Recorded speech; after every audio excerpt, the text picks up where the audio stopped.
नमस्कार साथियों, कैसे हैं आप सभी दोस्तों। आप सभी का स्वागत है आपके अपने यूट्यूब चैनल एग्जाम पर। मेरा नाम शोभित है दोस्तों, और आज आपके सामने इकोसिस्टम के कुछ मैं इम्पोर्टेंट फैक्ट्स यानी महत्वपूर्ण तथ्य के बारे में डिस्कस करूंगा। दोस्तों, ये UP triple SC lower pieces 2026 के लिए लेक्चर सीरीज कंटिन्यू रहेगी। जब तक आपका एग्ज़ाम नहीं हो जाता तब तक मैं इसी तरीके से आपके लिए सभी सब्जेक्ट के इम्पोर्टेंट फैक्ट्स लेके आता रहूँगा। जैसे दोस्तों ये इकोसिस्टम का मैंने इस बार सब्जेक्ट के लिए हैं महत्वपूर्ण तथ्य लिए हैं, इसी तरीके से मैं पॉलिटी के लेके आऊँगा। इसी तरीके से दोस्तों मैं साइंस एंड टेक्नोलॉजी के लेके आऊँगा। इसी तरीके से मैं विज्ञान के लेके आऊँगा। करंट अफेयर में जो भी चल रहा है ऐसे ही मैं आपके लिए इंपॉर्टेंट फैक्ट्स को लेके आता रहूँगा। बस आपको एक रिक्वेस्ट है, आप चैनल को ज़रूर सब्सक्राइब करिएगा, क्योंकि ये प्लेटफॉर्म आपकी तैयारी के लिए बहुत ज़्यादा सहायक साबित होगा अगर आप इस प्लेटफॉर्म को सब्सक्राइब करते हैं तो। ज़्यादा बात ना करते हुए दोस्तों आगे बढ़ते हैं। पहले तो हम बात करेंगे गॉस का नियम और एलन के नियम के बारे में। इकोसिस्टम आपको पता है, अगर आप लोअर पीसेस दे रहे हैं, मैं आपसे उम्मीद करता हूं कि आपने सब्जेक्ट को ज़रूर पढ़ लिया होगा। लेकिन दोस्तों ये जो कुछ नियम हैं आपसे छूट गए होंगे, तो आप इनको ज़रूर रीड करिएगा और अच्छे से इनको एनालाइज करिएगा, क्योंकि जो लेखपाल का पेपर हुआ था यहाँ से क्वेश्चन आए हैं, उसके फॉर्मूले से क्वेश्चन आए हैं। अगले लेक्चर में दोस्तों मैं इकोसिस्टम के कुछ जो भी फॉर्मूले इसमें आते हैं वो सारे के सारे डिस्कस करूँगा। इसमें मैं आपके लिए इकोसिस्टम के अंदर में कुछ लॉ लेके आया हूँ, इनको आपको ध्यान से पढ़ना है। सबसे पहले तो बात करते हैं दोस्तों गॉस के नियम की। ये क्या कहता है और एलन का नियम क्या कहता है। गॉस का नियम दोस्तों कहता है, जब दो प्रजातियों जो एक ही प्रकार के सीमित संसाधनों पर निर्भर करती है, एक ही आवास में रहती है, जो उनमें से एक प्रजाति दूसरी की प्रतिस्पर्धा में हटा देती है और स्वयं जीवित रहती है। तो इसमें एक एग्जाम्पल दे के समझाया गया है। एक चूहा प्रजाति एक है, प्रजाति बी है चूहे की। तो जब भी कभी ऐसा ही होता है कि जब भी कोई भी एक ही इकोसिस्टम के अंदर दो प्रजाति या एक ही प्रजाति की अलग अलग रंग के नाम पर रह रही है, अलग अलग रंग के ऊपर रह रही है, तो वो एक प्रजाति को नष्ट कर देती है और अपना आधिपत्य जमा लेती है। तो ये प्रतिस्पर्धा गॉस लॉ ने बताई है। वहीं एलन के नियम के अनुसार किसी भी क्षेत्र में ठंडे जलवायु भागों में रहने वाले समउष्ण यानी वार्म ब्लडेड जीवों के अंग छोटे तथा गर्म जलवायु वाले भागों में रहने वाले जीवों के अंग बड़े होते हैं। दोस्तों अगर आपको ज्योग्राफी की थोड़ी सी भी समझ है, हमारा जो इक्वेटर है, इक्वेटर के ऊपर आती है ट्रॉपिक ऑफ कैंसर यानी कर्क रेखा, इक्वेटर के नीचे आती है ट्रॉपिक ऑफ कैप्रिकॉर्न यानी कि मकर रेखा। इन तीनों के बीच में जितना भी इकोसिस्टम है वो सारा का सारा बड़ी मात्रा में पाया जाएगा। उनके बड़े जितने भी जानवर होंगे आप बड़े देखने को मिलेंगे, जैसे हाथी आपको इकोसिस्टम के अंदर, जैसे एनाकोंडा जैसे सांप, मरीन लाइफ में जो भी होंगे वो सब के सब tropic of cancer, tropic of Capricorn के बीच में मिलेंगे।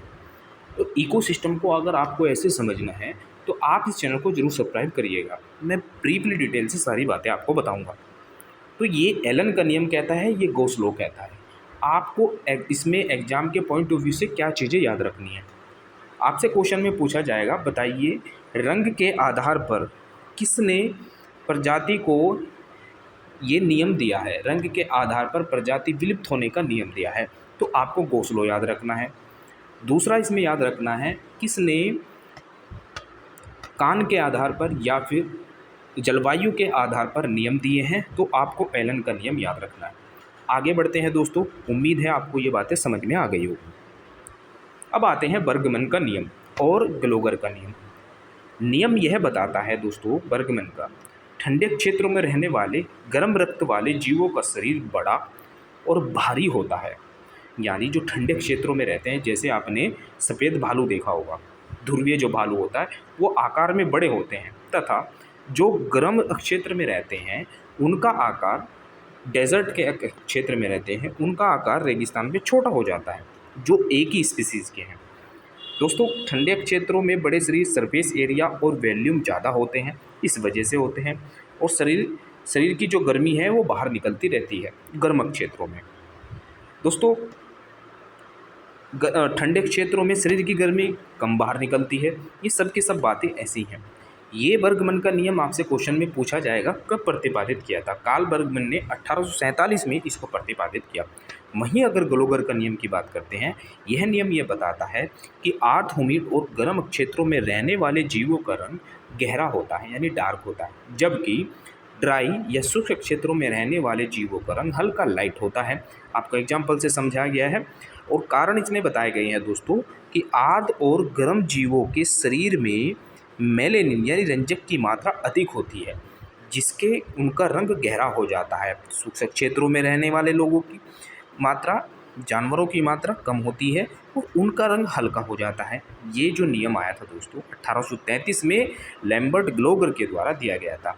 आपसे अगर आप पीडीएफ चाहिए आप मुझे कमेंट बॉक्स में बता सकते हैं, मैं आपको पीडीएफ इसकी प्रोवाइड करा दूँगा। आगे बढ़ते हैं दोस्तों, ये लिंडेमैन का 10% का नियम है। ये कौन नहीं जानता?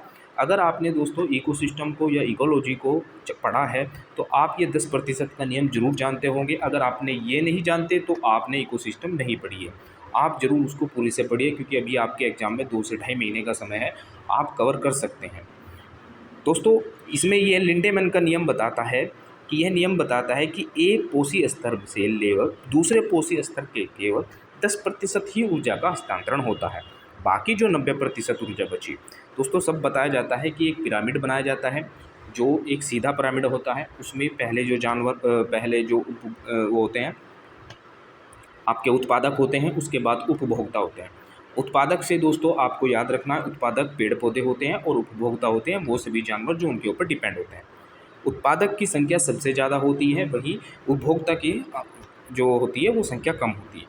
जैसे जैसे हम पिरामिड में ऊपर जाते हैं तो ये 10% एनर्जी लेवल कम होता चला जाता है। ये दोस्तों आपको दिखाई दिया है, इसमें जो घास है वो 10,000 किलो कैलोरी अपने पास ऊर्जा रखता है। 10% लगाएं तो ये घास को टिड्डा खाएगा, उसके बाद उसका 10% हो गया 1000। वहीं इस टिड्डे को मेंढक खाएगा, उसका 10% हो गया 100 यानी 100 किलो कैलोरी। तो 90% जो ऊर्जा होती है दोस्तों वो श्वसन में और उसके मेटाबॉलिज्म में और उसके उत्सर्जन में खर्च हो जाती है, बाकी 10% का ही ट्रांसफ़र होता है। तो ऐसे तो चमगद्दड़ के पास या गरुड़ के पास आते आते ये जो कैलोरी है ये बहुत कम बचती है। ये दिया है लिंडेमैन ने। तो दोस्तों इस प्रकार का ऊर्जा हस्तांतरण का लिंडेमैन का नियम आपसे कई बार क्वेश्चन में पूछा गया है, ये बातें याद रखनी है। वहीं दोस्तों सेल्फर्ड का नियम बताता है, यह नियम बताता है कि प्रत्येक जीव में अस्तित्व के लिए पर्यावरण का प्रत्येक कारक जैसे तापमान, लवणता, पीएच, आर्द्रता आदि एक निश्चित सीमा के भीतर ही सहनशील होते हैं। इस सीमा से कम या अधिक होने पर जीव जीवित नहीं रह सकता।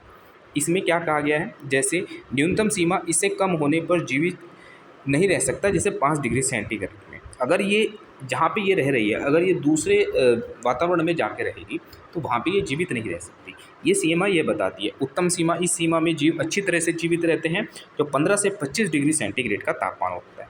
और अधिकतम सीमा यानी अपर लिमिट, इससे अधिक होने पर जीवित नहीं रह सकते। तो ये एक टॉलरेंस कर्व का एक उदाहरण देके सेल्फर्ड नियम के द्वारा समझाया गया है। 1913 में ये नियम प्रतिपादित हुआ था। तो आपको ये बातें याद रखनी है दोस्तों। ये 6 नियम थे जो मैंने आपको इसमें बताए। ऐसी ही वीडियो में 8 से 9 मिनट की आपके लिए लेके आता रहूँ। आप चैनल को जरूर सब्सक्राइब करिएगा दोस्तों। इसी तरीके से आप लोअर पीसेस की तैयारी करते रहिए और साथ ही साथ आप इस चैनल को जरूर सब्सक्राइब करिए, क्योंकि मैं इंपॉर्टेंट फैक्ट्स ही आपसे चर्चा करूँगा। थैंक यू दोस्तों, मिलते हैं अपनी नेक्स्ट वीडियो में।